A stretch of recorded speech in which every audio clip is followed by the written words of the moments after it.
வணக்கம். வேந்தரின் இளங்கதிர் காலை செய்திகளுக்காக காவேரி ஜெகநாதன். பிரீதா, முதலில் தலைப்புச் செய்திகள். இந்தியாவின் வளர்ச்சியை பொறுத்துக் கொள்ள முடியாதவர்களின் சதி. பதான்கோட் தீவிரவாத தாக்குதலுக்கு பிரதமர் மோடி கண்டனம்.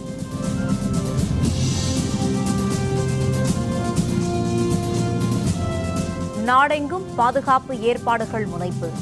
சென்னை விமான நிலையத்திற்கு 5 அடுக்கு பாதுகாப்பு.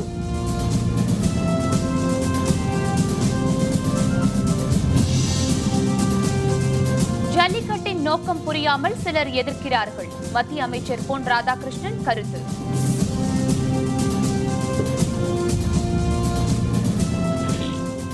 இந்திய கம்யூனிஸ்ட் மூத்த தலைவர் ஏபி பரதன் காலமானார். தலைவர்கள் இரங்கல்.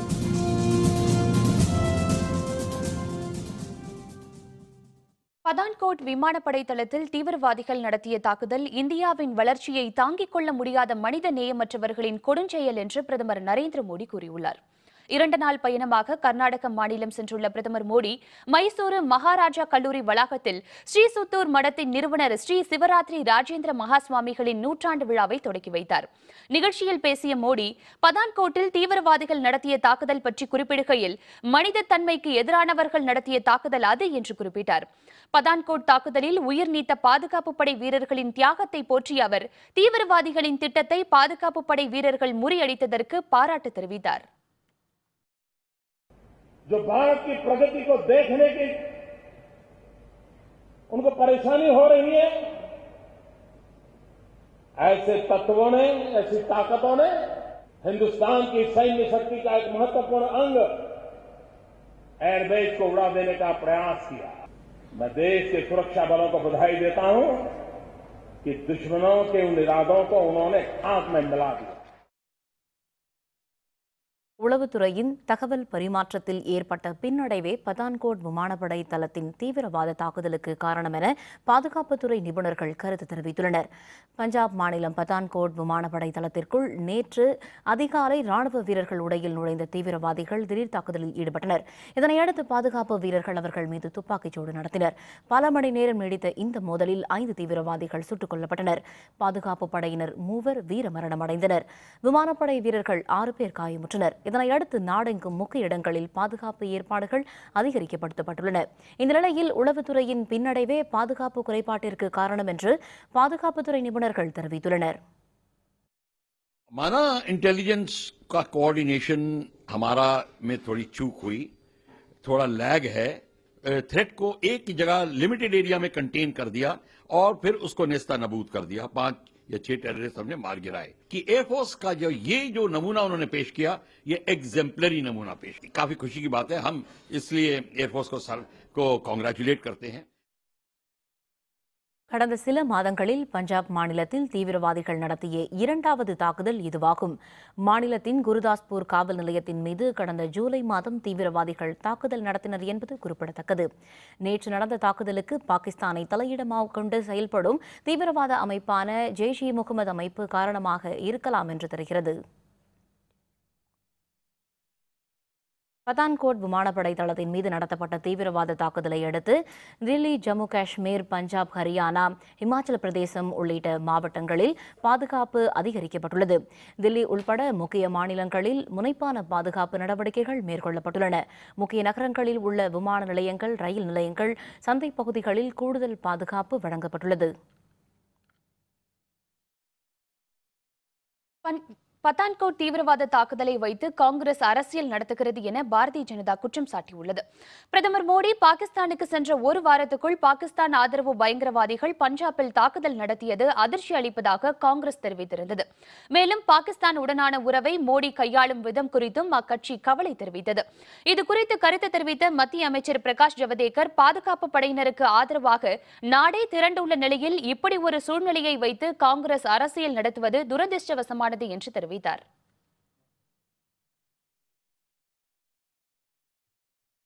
பஞ்சாப் மாநிலம் பதான்கோட் விமானப்படை தளத்தில் தீவிரவாதிகள் நடத்திய தாக்குதலை அடுத்து இந்தியா முழுவதும் விமான நிலையங்களுக்கு பாதுகாப்பை அதிகரிக்கும்படி மத்திய அரசு அறிவுறுத்தியிருந்தது. இதனையடுத்து சென்னை விமான நிலையத்திற்கு 5 அடுக்கு பாதுகாப்பு போடப்பட்டுள்ளது. இது பற்றிய விரிவான தகவல்களை தருகிறார் நமது செய்தியாளர் விக்னேஷ். பஞ்சாப் மாநிலம் பதான்கோட் விமானப்படை தளத்தில் பயங்கரவாதிகள் தாக்குதல் நடத்தியதை தொடர்ந்து இந்தியா முழுவதிலும் உள்ள விமான நிலையங்களில் பாதுகாப்பு பலப்படுத்தப்பட்டுள்ளது. இதனைத் தொடர்ந்து சென்னை விமான நிலையத்திலும் 5 அடுக்கு பாதுகாப்பு போடப்பட்டுள்ளது. நேற்று மாலை 5 மணிக்கு சென்னை விமான நிலைய இயக்குனர் தீபக் சாஸ்திரி தலைமையில் ஒரு அவசர ஆலோசனை கூட்டம் நடைபெற்றது. இந்த ஆலோசனை கூட்டத்தில் அனைத்து பிரிவுகளைச் சேர்ந்த பாதுகாப்பு அதிகாரிகளும் கலந்து கொண்டனர். இதனைத் தொடர்ந்து சரியாக நேற்று 6 மணி முதல் சென்னை விமான நிலையத்திற்கு 5 அடுக்கு பாதுகாப்பு போடப்பட்டுள்ளது. குறிப்பாக முன்னெச்சரிக்கை நடவடிக்கை காரணமாக பன்னாட்டு விமான நிலையத்தில் அடுத்த 8 தினங்களுக்கு பார்வையாளர்களுக்கு தடை விதிக்கப்பட்டுள்ளது. மேலும் வெளியிலிருந்து வரும் அனைத்து வாகனங்களும் முழுமையான சோதனைக்கு பின்னரே உள்ளே அனுமதிக்கப்படுகிறது. பயணிகளின் உடைமைகளையும் முழுமையான கண்காணிப்பு பின்னரே உள்ளே அனுமதிக்கப்படுகின்றனர். அதாவது மத்திய தொழிற்படை பாதுகாப்பு பிரிவினர், விமான நிலைய காவல்துறையினர், தமிழகத்தைச் சேர்ந்த பாதுகாப்பு வீரர்கள் மற்றும் வெடிகுண்டு நிபுணர்கள், இன்றும் பல்வேறு பிரிவுகளைச் சேர்ந்த பாதுகாப்பு வீரர்களும் பணியில் ஈடுபடுத்தப்பட்டுள்ளனர். வேந்தர் செய்திகளுக்காக சென்னை விமான நிலையத்திலிருந்து ஒளிப்பதிவாளர் கார்த்திக்குடன் எஸ் விக்னேஷ். அந்நிய நேரடி முதலீட்டை ஈர்ப்பதில் சீனாவை இந்தியா மிஞ்சிவிட்டதாக மத்திய ரயில்வே துறை அமைச்சர் சுரேஷ் பிரபு தெரிவித்துள்ளார். ஜம்மு ரயில் நிலையத்தில் நடைபெற்ற நிகழ்ச்சி ஒன்றில் பேசிய அவர், காங்கிரஸ் கூட்டணி ஆட்சியில் பொருளாதாரம் மோசமான நிலையில் இருந்ததாக தெரிவித்தார். பாரதிய ஜனதா ஆட்சிக்கு வந்து பிரதமராக மோடி பதவியேற்ற பிறகு முனைப்பான பொருளாதார சீர்திருத்த நடவடிக்கைகள் மேற்கொள்ளப்பட்டதாக தெரிவித்த சுரேஷ் பிரபு, இதனால் இந்தியாவில் சீனாவை விட அந்நிய நேரடி முதலீடு அதிகரித்துள்ளதாகவும் குறிப்பிட்டார். மேலும் நாட்டின் ஒட்டுமொத்த உள்நாட்டு உற்பத்தியை அதிகரிக்க ரயில்வே துறை பங்காற்ற முடியும் என்றும் சுரேஷ் பிரபு தெரிவித்தார். ஜல்லிக்கட்டின் நோக்கம் புரியாமல் அதற்கு சிலர் எதிர்ப்பு தெரிவித்து வருவதாக மத்திய அமைச்சர் பொன் ராதாகிருஷ்ணன் தெரிவித்துள்ளார். சிவகங்கை மாவட்டம் திருக்கோஷூர் அருகே கோவில் விழாவொன்றில் பங்கேற்க வந்த பொன் ராதாகிருஷ்ணன் பின்னர் செய்தியாளர்களிடம் பேசினார். மாநிலங்களவையில் சட்டத்திருத்த முன்வரைவை தாக்கல் செய்யாமல் ஜல்லிக்கட்டை நடத்த முடியுமா என்ற கேள்விக்கு பதிலளித்த பொன் ராதாகிருஷ்ணன், அனைத்து விஷயங்களையும் இப்போது சொன்னால் இதை தடுக்க நினைப்பவர்களுக்கு சாதகமாகிவிடும் என்று அவர் பதிலளித்தார். ஜல்லிக்கட்டினுடைய நோக்கத்தை தவறாக புரிந்து கொண்ட பல பேர் இந்த ஜல்லிக்கட்டை நடத்தக்கூடாது என்பதற்காக மிக கடுமையான எதிர்ப்புகளை தொடர்ந்து தெரிவித்துக் கொண்டிருக்கிறார்கள். நம்மை பொறுத்த வரைக்கும் அது எந்தவித தடைக்கும் ஆளாகாமல் தொடர்ந்து நடத்தப்பட வேண்டும் என்பது நம்முடைய விருப்பம். எனவே நிச்சயமாக நல்ல செய்தி கூடிய விரைவில் வரும் என்கிற நம்பிக்கை இருக்கிறது. இந்திய கம்யூனிஸ்ட் கட்சியின் மூத்த தலைவர் ஏபி பரதன் காலமானார். அவருக்கு வயது 92. கடந்த மாதம் ஏற்பட்ட உடல்நலக்குறைவு காரணமாக தில்லியில் உள்ள தனியார் மருத்துவமனையில் சிகிச்சை பெற்று வந்த பரதனின் உயிர் நேற்றிரவு சிகிச்சை பலனின்றி பிரிந்தது. மகாராஷ்டிர மாநிலத்தில் தொழிற்சங்க இயக்கம் மற்றும் இடதுசாரி அரசியலில் முன்னணியில் திகழ்ந்த பரதன் நாக்பூரை சேர்ந்தவர். 1957ஆம் ஆண்டு மகாராஷ்டிர மாநில சட்டப்பேரவைக்கு தேர்வு செய்யப்பட்டார். பின்னர் இந்திய கம்யூனிஸ்டின் மாநில செயலராகவும் நாட்டின் பழமையான தொழிற்சங்கமான AITUCயின் தலைவராகவும் உயர்ந்தார். 1990களில் தில்லி அரசியலுக்கு திரும்பிய பரதன் இந்திய கம்யூனிஸ்ட் கட்சியின் துணை பொதுச் செயலராக தேர்ந்தெடுக்கப்பட்டார். பின்னர் 1996இல் கட்சியின் பொதுச் செயலராக தேர்ந்தெடுக்கப்பட்டார். பரதனின் மனைவி கடந்த 1986ஆம் ஆண்டு காலமாகிவிட்டார். மறைந்த பரதனுக்கு ஒரு மகனும் மகளும் உள்ளனர். மறைந்த ஏபி பரதனின் உடல் தகனம் திங்கட்கிழமை நடைபெற உள்ளதாக இந்திய கம்யூனிஸ்ட் கட்சி வெளியிட்டுள்ள அறிக்கையில் தெரிவிக்கப்பட்டுள்ளது. ஏபி பரதனின் மறைவுக்கு பிரதமர் மோடி, முதல்வர் ஜெயலலிதா உள்பட அரசியல் தலைவர்கள் இரங்கல் தெரிவித்துள்ளனர். Before he became the General Secretary, he was the General Secretary of All India Trade Movement. He was a trade unionist. He was a communist. He was a humanist. He was a great fighter. वो नागपुर के होने के नाते मेरा उनका बहुत गहरा रिश्ता रहा. उनका व्यक्तित्व, कर्तृत्व और नेतृत्व एक रोल मॉडल के रूप में हम सब लोग स्वीकार करते थे. திமுகவின் ஜல்லிக்கட்டு போராட்ட அறிவிப்பு, காதில் பூ சுற்றும் வேலை என வைகோ கருத்து. விவரம் விளம்பர இடைவேளைக்கு பிறகு.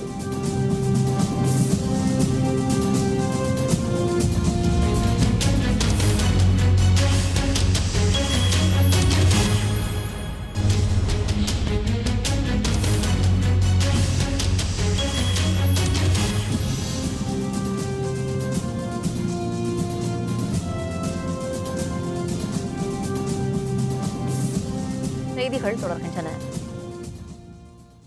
ஜல்லிக்கட்டு தொடர்பாக போராட்டம் நடத்துவோம் என்று திமுக கூறுவது காதில் பூ சுற்றும் வேலை என மதிமுக பொதுச் செயலர் வைகோ தெரிவித்துள்ளார்.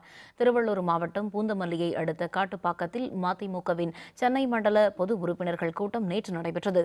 கூட்டத்தில் திருவள்ளூர், தென் சென்னை, மத்திய சென்னை, வட சென்னை, காஞ்சிபுரம் மாவட்டத்தைச் சேர்ந்த மாவட்ட நிர்வாகிகள் மற்றும் உறுப்பினர்கள் பங்கேற்றனர். கூட்டத்தில் பங்கேற்ற வைகோ பின்னர் செய்தியாளர்களுடன் பேசுகையில், ஜல்லிக்கட்டுக்கு தடை கொண்டு வந்த ஐக்கிய முற்போக்கு ஆட்சியின் போது ஆட்சியில் இருந்த திமுக இப்போது போராட்டம் நடத்துவோம் என்பது காதில் பூ சுற்றும் வேலை என்று தெரிவித்தார். ஜல்லிக்கட்டுக்கு தடை கொண்டு வந்தது மத்திய சர்க்கார், ஐக்கிய முற்போக்கு கூட்டணி அரசு. அதில் பிரதான அங்கம் வகித்தது திராவிட முன்னேற்ற கழகம். ஆட்சியிலும் இருந்தது, 2011 மத்திய அமைச்சரவையிலும் இருந்தது. அதை தடுக்க தவறிவிட்டு இப்பொழுது ஜல்லிக்கட்டுக்கு நாங்களும் போராட்டம் நடத்துவோம் என்பது எல்லோரு காதலையும் பூ சுத்துகிற வேலை. அதெல்லாம் எடுபடாது. தை திருநாளுக்கு இன்னும் சில நாட்களே உள்ள நிலையில் ஜல்லிக்கட்டு நடத்த மத்திய அரசு அனுமதி வழங்க வேண்டும் என புதுக்கோட்டை மாவட்ட ஜல்லிக்கட்டு ஆர்வலர்கள் கோரிக்கை விடுத்துள்ளனர். நிகழாண்டில் ஜல்லிக்கட்டு நடைபெறும் என்ற நம்பிக்கையில் பயிற்சி அளித்து காளைகளை ஆயத்தமாக்கும் பணியில் புதுக்கோட்டை மாவட்ட காளைகள் வளர்ப்போர் ஈடுபட்டுள்ளனர். ஜல்லிக்கட்டு போட்டிகள் நின்று போனால் காளை இனமே அழிந்து போகும் அபாயம் உள்ளதாக கூறும் காளை வளர்ப்போர், தமிழர்களின் உணர்வோடு கலந்துள்ள ஜல்லிக்கட்டு போட்டிகளை நடத்த தமிழர்கள் அனைவரும் முயற்சி எடுக்க வேண்டும் என கேட்டுக் கொண்டுள்ளனர். இந்த ஜல்லிக்கட்டுக்கு வயசு கிடையாது, வருஷம் கிடையாது. தமிழன் என்னைக்கு எழுத்து வடிவம் கொடுத்து தமிழில் எழுத ஆரம்பித்தானோ அன்னைய தேதியிலிருந்து இன்னொரு வரைக்கும் ஜல்லிக்கட்டை பற்றி எழுதிட்டு தான் இருக்காங்க. காலத்துக்கு தக்கவாறு ஏறுதழுவது, எருதுகட்டு, மஞ்சி விரட்டு, மாட்டு வேடிக்கை, ஜல்லிக்கட்டு அப்படின்னு சொல்லி இன்னைக்கு நாகரிக காலங்கள் வளர்ந்து வந்த காலத்தில் இந்த ஜல்லிக்கட்டுன்னு சொல்லி பேசிக்கிட்டு இருக்காங்க. ஆகையினால ஜல்லிக்கட்டை காப்பாற்றி கொடுக்க வேண்டிய கடமை, உணர்வு தமிழனா பிறந்த ஒவ்வொருத்தருக்கும் உண்டு. விவசாயிங்க மேல 10 லட்சம் கட்டுங்க, 5 லட்சம் கட்டுங்கன்னெல்லாம் வைக்கக்கூடாது. இன்சூரன்ஸ் கவரேஜ் இருக்கு, அது எல்லா பாதுகாப்பு ஏற்பாடும் முறையா பண்றோம். அரசாங்கத்தில் இருக்கிற அதிகாரிகளும் சரி, அரசாங்கமும் சரி எங்களுக்கு ஒத்துழைப்பு கொடுத்து பழையபடி தமிழ்நாட்டில் ஜல்லிக்கட்டு நிகழ்ச்சிகள் நடத்தி ஆகணும். இல்லைன்னா இந்த கால்நடைகளை காப்பாற்றவே முடியாது. இதனால விவசாயத்துக்கு ஒரு மிகப்பெரிய பாதிப்பு உண்டாயிடும். பல மாநிலங்களுக்கு பலவிதமான அடையாள சின்னங்கள் இருக்கிறது. அதுபோல தமிழ்நாட்டுக்கு இருக்கிறது இந்த பொங்கல் பெஸ்டிவல் தான். காணும் பொங்கல்ல இருந்து எல்லா கோயில் திருவிழாவும் இந்த காளைகளை வைத்து பூஜை செய்துதான் இந்த திருவிழா நடக்கும். பல சட்டதிட்டங்களை போட்டு இந்த தமிழ்நாட்டில் இந்த கலாச்சாரம் பாரம்பரியம் சுத்தமா இல்லாம போயிடுச்சு. அதனால நாட்டின மாடும் அழிஞ்சிடுச்சு, இந்த ஜல்லிக்கட்டு காளைகளும் அழிஞ்சிடுச்சு. தருமபுரி மாவட்டத்தில் உள்ள அரசு பள்ளிகளில் பயிலும் மாணவ மாணவிகளுக்கு 3ஆம் பருவ பாடப்புத்தகங்கள் மற்றும் நோட்டுகள் வழங்கும் பணி தொடங்கியுள்ளது. விடுமுறை முடிந்து நேற்று முதல் பள்ளி திறக்கப்பட்ட நிலையில் துவக்கப்பள்ளி, நடுநிலைப்பள்ளி, உயர்நிலைப் பள்ளிகளில் 1ஆம் வகுப்பு முதல் 9ஆம் வகுப்பு வரை பயிலும் 1,22,056 மாணவ மாணவிகளுக்கு நோட்டு புத்தகங்கள் பள்ளிகளின் தலைமை ஆசிரியர்கள் மூலம் வழங்கப்பட்டு வருகிறது. இவற்றை ஆர்வத்துடன் பெற்றுச் செல்லும் மாணவ மாணவிகள் 3ஆம் பருவ பாடங்களை படிக்க தொடங்கியுள்ளனர். 3ஆம் பருவத்திற்கான பாட புத்தகங்கள் வழங்கப்படுகிறது. ஏறத்தாழ 10,000 புத்தகங்கள், ஒரு மாணவிக்கு 5 புத்தகம் வீதம் பள்ளியினுடைய ஆசிரியர்களும் பிரித்து வழங்கி கொண்டு இருக்கிறார்கள். ஆகவே மாணவிகள் மகிழ்ச்சியாக தங்களுடைய புத்தகத்தை பெற்றுக்கொண்டு தங்களுடைய கல்வி பணியை தொடங்க ஆர்வத்துடன் சென்று கொண்டிருக்கிறார்கள். தர்மபுரியில் அவ்வையார் அரசு மகளிர் மேல்நிலை படிக்கிறாங்க. இங்கே ஸ்கூல் 2016ஆம் ஆண்டு திறந்திருக்காங்க. வந்த அன்னைக்கு ஸ்கூல் திறந்த அன்னைக்கே 3ஆம் பருவ தேர்வு, புக்கு, நோட்டு எல்லாம் தந்தாங்க மாணவிகளுக்கு. புதுக்கோட்டை BSNL தொலைத்தொடர்பு நிலையத்தில் ஏற்பட்ட தீ விபத்தில் பல கோடி ரூபாய் மதிப்பிலான பொருட்கள் சேதமடைந்தன. புதுக்கோட்டை பழைய பேருந்து நிலையம் அருகே அமைந்துள்ள இந்த அலுவலகத்தில் நேற்றிரவு 10 மணி அளவில் ஏற்பட்ட மின்கசிவு காரணமாக மின்மாற்றி இயந்திரங்களில் தீப்பற்றியது. மளமளவென பரவிய தீயால் ஏற்பட்ட புகை மூட்டத்தால் அருகில் வசிப்பவர்களுக்கு மூச்சுத் திணறல் ஏற்பட்டது. தகவல் அறிந்து 3 வாகனங்களில் விரைந்த தீயணைப்புத் துறையினர் 1 மணி நேரத்திற்கும் மேலாக போராடி தீயை அணைத்தனர். இந்த விபத்தில் 1 கோடி ரூபாய் மதிப்பிலான பொருட்கள் சேதமடைந்தன. சம்பவ இடத்தை நல்வாழ்வுத்துறை அமைச்சர் விஜயபாஸ்கர் நேரில் பார்வையிட்டார். இரவு 9 மணி சுமாரில் டிரான்ஸ்மிஷன் லைன் மின்கசிவினால கடுமையான புகை மூட்டம் ஏற்பட்டது. தீயணைப்புத்துறைக்கு தகவல் தெரிவித்தாங்க. அது துரிதமாக செயல்பட்டு தீயணைப்புத்துறை அதை கட்டுக்குள்ள கொண்டு வந்திருக்கு. மின்கசிவு கட்டுக்குள்ள கொண்டு வந்திருக்கு. இதனால சுமார் ஒரு 2-3 கோடி ரூபாய் சேதம் ஏற்பட்டிருக்கு. பொது சிவில் சட்டம் உள்ளிட்ட 10 கோரிக்கைகளை ஆதரிக்கும் கட்சிக்கு தேர்தலில் இந்து முன்னணி ஆதரவு அளிக்கும் என அந்த அமைப்பின் நிறுவனர் ராமகோபாலன் தெரிவித்துள்ளார். இந்து முன்னணியின் மாநில செயற்குழு கூட்டம் விழுப்புரத்தில் நடைபெற்றது. கூட்டத்திற்கு பிறகு செய்தியாளர்களுடன் பேசிய ராமகோபாலன், தமிழகத்தில் ஏற்பட்ட வெள்ள பாதிப்புகளுக்கு ஏரிகள் உள்ளிட்ட நீர்நிலைகள் ஆக்கிரமிக்கப்பட்டதே காரணம் என்று தெரிவித்தார். பொது சிவில் சட்டம் உள்ளிட்ட முக்கிய கோரிக்கைகளை தேர்தல் நேரத்தில் அரசியல் கட்சிகளிடம் வலியுறுத்துவோம் என்றும் அவர் குறிப்பிட்டார். நாங்கள் தேர்தலுக்கு முன்னால் எல்லா அரசியல் கட்சிகளுக்கும் ஒரு 10 கோரிக்கைகள் வச்சுருக்கோம். அந்த கோரிக்கையை எந்த கட்சி ஏற்றுக்குதோ அந்த கட்சிக்கு ஆதரவு கொடுக்கணும்னு சொல்லுவோம். என்னென்ன கோரிக்கைகள் வச்சுருக்கோமோ அதெல்லாம் பிஜேபி தான் ஏற்றுட்டு இருக்கு. பிஜேபியை தவிர மற்ற கட்சிகளை ஏற்றுட்டா அவங்களுக்கு தான் ஆதரவு. புதுக்கோட்டை மாவட்டத்தில் பலத்த காற்றுடன் பெய்த தொடர் மழையால் கரும்புகள் சேதமடைந்துள்ளதால் விவசாயிகள் கவலை அடைந்துள்ளனர். புதுக்கோட்டை மாவட்டத்தில் செரியலூர், அரசர்குளம், சுப்பிரமணியபுரம் மற்றும் கரம்பக்குடி பகுதிகளில் பொங்கல் திருநாளையொட்டி கரும்பு பயிரிடப்பட்டுள்ளது. இந்நிலையில் கடந்த மாதம் பெய்த தொடர் மழையால் கரும்புகள் சாய்ந்தும் ஒடிந்தும் சேதமடைந்தன. இதனால் கரும்புக்கு போதிய விலை கிடைப்பதில்லை என கூறும் விவசாயிகள் தங்கள் வாழ்வாதாரம் பாதிக்கப்பட்டுள்ளதாக தெரிவிக்கின்றனர். நல்ல விளைச்சல் இருந்த நிலையில் மழையால் பயிர்கள் சேதமடைந்தது தங்களை கவலையில் ஆழ்த்தியுள்ளதாக அவர்கள் கூறுகின்றனர். கரும்பு விவசாயம் நான் தொழில் பண்ணிட்டு வரேன். 2-3 வருஷம் லாஸு. போன வருஷம் லாஸ் ஆயிடுச்சு. இந்த வருஷம் விளைஞ்சிச்சு கரும்பு. காற்றுல மழையில் கொட்டி போச்சு. அது எப்படி ரூபா லாஸ் ஆகும். எனக்கு கட்டு 200-300 விற்றா தான் எங்களுக்கு கட்டுப்படி ஆகும். போன வருஷம் போட்டிருந்தோமுங்க, விலைவாசியும் ஒரு அளவுக்கு எங்களுக்கு எலி அணி தின்னு எல்லாம் அழிஞ்சு போச்சு. இந்த வருஷம் போட்டால் காற்று அடித்து ஒப்பத்தி பிடிச்சி எல்லாம் சாஞ்சி போய் கிடக்கு. என்ன பண்ணுறேன்னு தெரியல. இந்த வருஷம் 300-400 கரும்பு விற்கும் போல இருக்குது. ஆனால் நமக்கு வழியில் போச்சு. எப்படி நான் முதல் சேர்த்த போகிறோம், என்ன பண்ணுறேன்னு தெரியல. கேரள மாநிலம் தேக்கடியில் சுற்றுலா பயணிகளின் எண்ணிக்கை அதிகரித்துள்ளதால் படகு சவாரிக்கு கூட்டம் மலை மோதுகிறது. நாட்டின் பல்வேறு பகுதிகளில் இருந்தும் வெளிநாடுகளில் இருந்தும் தேக்கடிக்கு அதிக அளவில் சுற்றுலா பயணிகள் வருவது வழக்கம். இந்த நிலையில் இங்கு கடந்த சில நாட்களாக சுற்றுலா பயணிகளின் எண்ணிக்கை அதிகரித்து காணப்படுகிறது. படகு சவாரியின் நீர்நிலைகளுக்கு வரும் யானைகள், மான்கள், காட்டெருமை கூட்டங்கள் மற்றும் பறவைகளை காண முடியும் என்பதால் படகு சவாரி செய்ய சுற்றுலா பயணிகள் மிகுந்த ஆர்வம் காட்டி வருகின்றனர். இதனிடையே குறிப்பிட்ட எண்ணிக்கையில் மட்டுமே டிக்கெட்டுகள் வழங்கப்படுவதால் பலர் ஏமாற்றமடைந்துள்ளனர். போட்டிங் போனாங்க, எலிஃபென்ட் ரைடு இந்த மாதிரி போகலான்ட்டு இருந்து. பட் குழந்தைகளை ரொம்ப என்ஜாய் பண்ணாங்க. ரொம்ப நல்லா இருந்துச்சு. இன்னும் கொஞ்சம் அனிமல்ஸ் இருந்தால் நல்லா இருந்திருக்கு. அது இப்போ தண்ணி லெவல் கொஞ்சம் எச்சா இருக்கிறதுனால இன்னும் கொஞ்சம் அனிமல்ஸ் வரலைன்னு சொன்னாங்க. மேபி இன்னும் கொஞ்சம் தண்ணி லெவல் கம்மியாக இருந்தால் நல்லா இருந்திருக்கு. பட் எனிவே இன்னைக்கு ஒரு 5-6 அனிமல்ஸ் சைட் ஆச்சுங்க. திண்டுக்கல்லில் உள்ள சவுந்தரராஜ பெருமாள் கோவிலில் தேய்பிறை அஷ்டமியை முன்னிட்டு சிறப்பு வழிபாடுகள் நடைபெற்றன. திண்டுக்கல் மாவட்டத்தில் உள்ள தாடிக்கொம்பு ஸ்ரீ சவுந்தரராஜ பெருமாள் கோவிலில் தேய்பிறை அஷ்டமி தினத்தை முன்னிட்டு நடைபெற்ற சிறப்பு பூஜையில் ஸ்ரீ ஸ்வர்ண ஆகர்ஷண பைரவருக்கு சிறப்பு அபிஷேகம் நடைபெற்றது. மேலும் திருமண தடை போன்றவை விலக வேண்டி பெண்கள் பூசணிக்காயில் தீபம் ஏற்றி சிறப்பு வழிபாடு நடத்தினர். வழிபாடுகளில் திரளான பக்தர்கள் பங்கேற்று சுவாமி தரிசனம் செய்தனர்.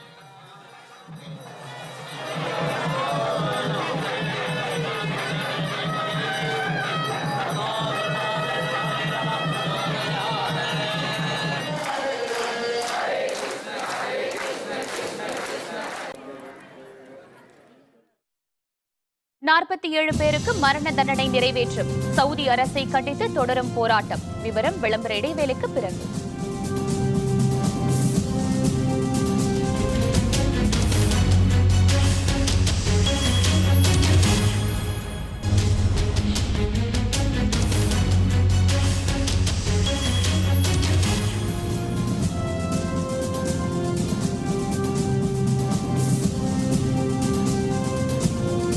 செய்திகள் தொடர்கின்றன.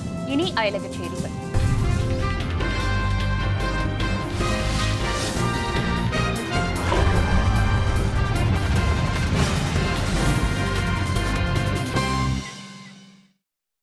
சவுதி அரேபியாவில் அரசுக்கு எதிராக போராட்டங்களில் ஈடுபட்டதால் நிமர் அல் நிமர் உள்ளிட்ட 47 பேருக்கு மரண தண்டனை நிறைவேற்றப்பட்டதை கண்டித்து ஷியா பிரிவினர் போராட்டத்தில் ஈடுபட்டனர். சவுதி அரேபியாவில் அரசுக்கு எதிரான சிறுபான்மை ஷியா பிரிவினரின் போராட்டத்தை ஷேக் நிமர் அல் நிமர் முன்னின்று நடத்தினார். இந்நிலையில் அரசு கட்டடங்கள் மீது போராட்டக்காரர்கள் நடத்திய தாக்குதலில் பலர் பலியான வழக்கில் நிமர் அல் நிமர் உள்பட 47 பேரை சவுதி அரசு கைது செய்தது. இதையடுத்து இவர்கள் 47 பேருக்கும் நேற்று மரண தண்டனை நிறைவேற்றப்பட்டது. இந்த சம்பவம் ஷியா பிரிவினரிடையே பெரும் அதிர்ச்சியை ஏற்படுத்தியதை அடுத்து உலகின் பல்வேறு நாடுகளில் அவர்கள் சவுதி அரேபியா அரசுக்கு எதிராக போராட்டங்களில் ஈடுபட்டனர். இதனிடையே சவுதி அரேபியாவின் அல் அவாமியாவில் பெண்கள் உள்பட திரளான ஷியா பிரிவினர் கண்டன பேரணி நடத்தினர்.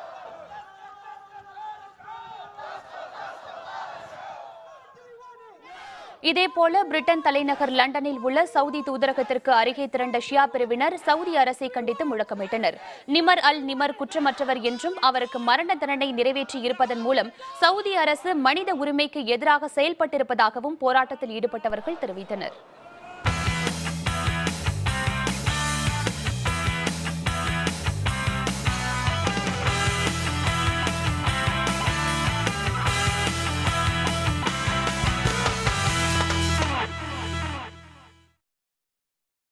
கேப்டவுனில் நடைபெற்று வரும் தென்னாப்பிரிக்காவுக்கு எதிரான 2வது டெஸ்ட் கிரிக்கெட் போட்டியின் முதல் நாள் ஆட்ட நேர முடிவில் இங்கிலாந்து அணி 5 விக்கெட் இழப்பிற்கு 317 ரன்கள் எடுத்துள்ளது. தென்னாப்பிரிக்காவில் சுற்றுப்பயணம் மேற்கொண்டுள்ள இங்கிலாந்து 4 டெஸ்ட் போட்டிகள் கொண்ட தொடரில் விளையாடி வருகிறது. டர்பனில் நடைபெற்ற முதல் டெஸ்ட் போட்டியில் 241 ரன்கள் வித்தியாசத்தில் இங்கிலாந்து வெற்றி பெற்றது.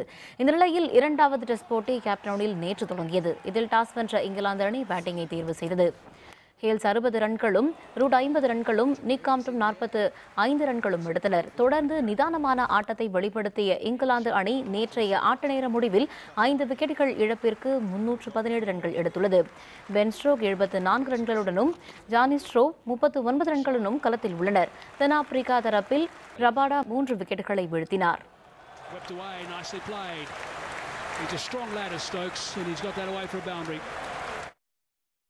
சென்னை அடுத்த காட்டாங்குளத்தூரில் நடைபெற்று வரும் தென்மண்டல அளவிலான கூடைப்பந்து தொடரின் இறுதிப் போட்டியில் இன்று அண்ணா பல்கலைக்கழக அணியுடன் எஸ்ஆர்எம் பல்கலைக்கழக அணி பலப்பரிசு நடத்துகிறது.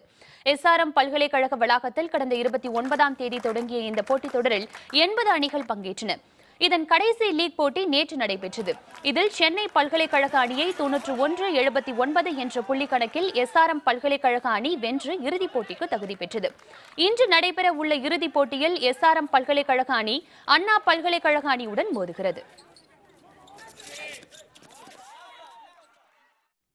மீண்டும் தலைப்புச் செய்திகள். இந்தியாவின் வளர்ச்சியை பொறுத்துக் கொள்ள முடியாதவர்களின் சதி. பதான்கோட் தீவிரவாத தாக்குதலுக்கு பிரதமர் மோடி கண்டனம்.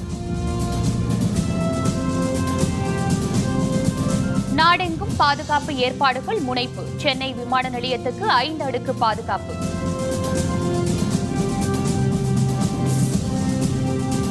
ஜல்லிக்கட்டின் நோக்கம் புரியாமல் சிலர் எதிர்க்கிறார்கள்.